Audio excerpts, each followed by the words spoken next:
We all know Mr. Vusi Thembekwayo is a great, amazing inspiration to a lot of people in South Africa.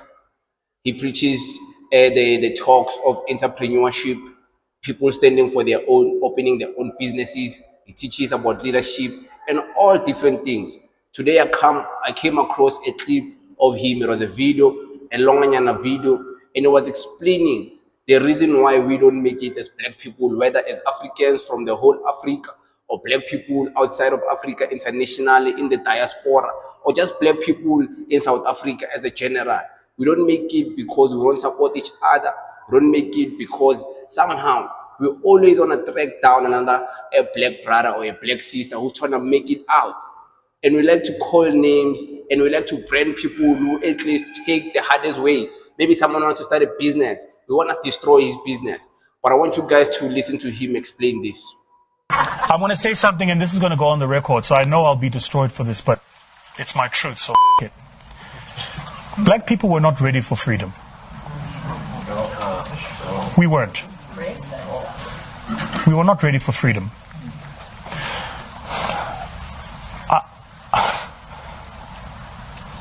I've studied everywhere we have been liberated, whether or not we were able to liberate ourselves from our own bondage. And it's a deep question. So,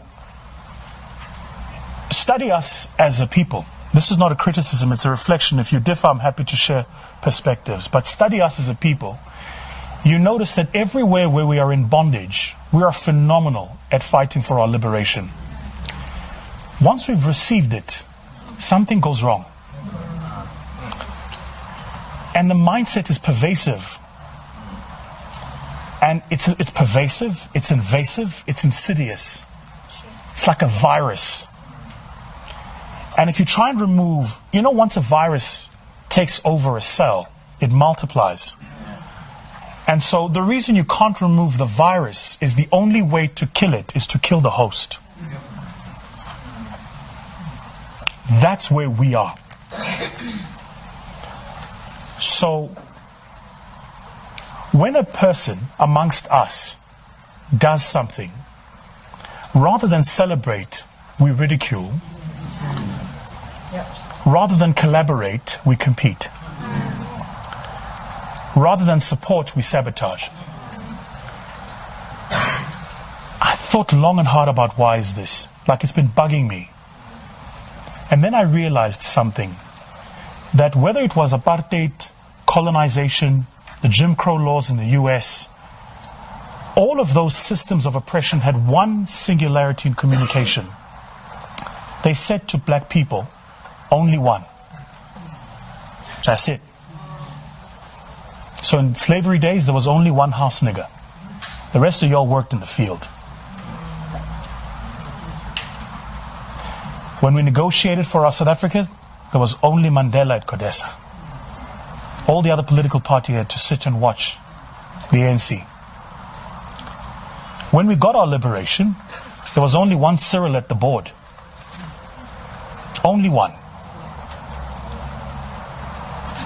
So when a black person makes it, the rest of us go, shit, he's taken the seat.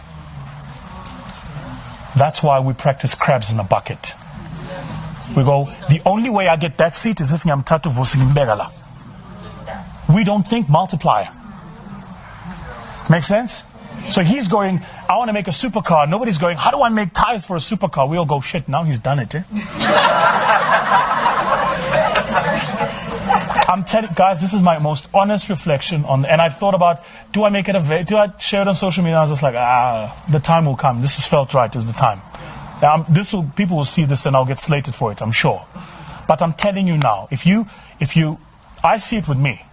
The only people who attack are the people who want the seat. But here's what you're not seeing. I'm sitting where I'm sitting, and where I'm sitting, the system I'm fighting, if I get it right, opens for all of us. So, it's the guy who fights Maxhosa. It's the guy who fights Tulasindi. It's the guy who fights a Trevor Noah. What you don't recognize is what they are doing in their spaces makes it okay for us to be in those spaces. So don't fight Bar too. Fight Nike. Don't fight Makosa, fight Gucci. Do you get it? Like your mind, it's all wrong, guys. The mindset is this thing. Hey man, we must be here, man.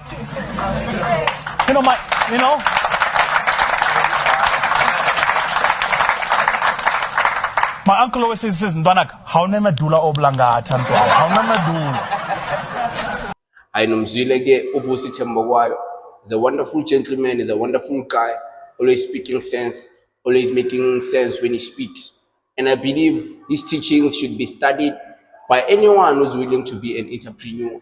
These teachings should be studied by anyone who's willing to understand the world in a better light, because this man has the wisdom, he has the knowledge, he has all it takes for you to have a better understanding of how the world works. You can listen to his videos, you can sign up for his seminars. I don't know, I've never signed up for his things, but every time I've seen him, it was through online, it was through videos, I've listened to him, and trust me, I've never regretted listening to this man.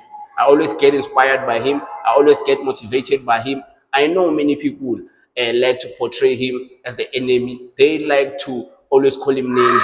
He's a house negro, and he's a coward, he's not black enough, because of his accent, because he doesn't live in South Africa anymore, he's doing business out of South Africa. That shouldn't be you, that shouldn't be a sign of you to disregard him. That shouldn't be a sign of you to want to bash him. That should be a sign that you can make it out. Even you, as a black South African, you don't have to be closed in the country. There's opportunities out there. You can go to other countries, Dubai, USA, America, and make it out. Like this gentleman, Vusi Thembekwayo, he has made it out.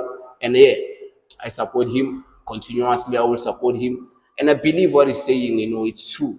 Because it makes sense, but I've been speaking about this for the longest time. I don't want to share my thoughts too much on this, but it's true. We black people, we suffer from an inferiority complex, whereby we don't think highly of ourselves. And when another black person thinks highly of themselves, they're confident, they want to make it out, we don't see ourselves in them, we don't see motivation in them. Instead, we see an opportunity to drag them down. We see an opportunity to want to pull them back and encourage them and disempower them. I believe it's true what he's saying. It's true.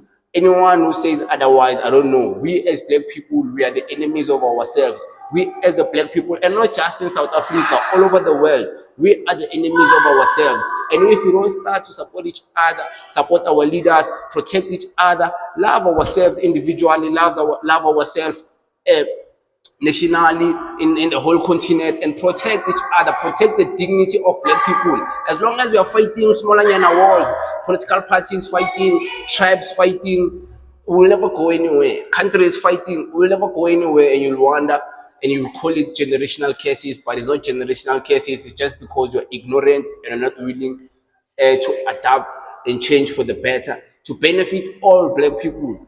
But it is what it is. Thank you very much.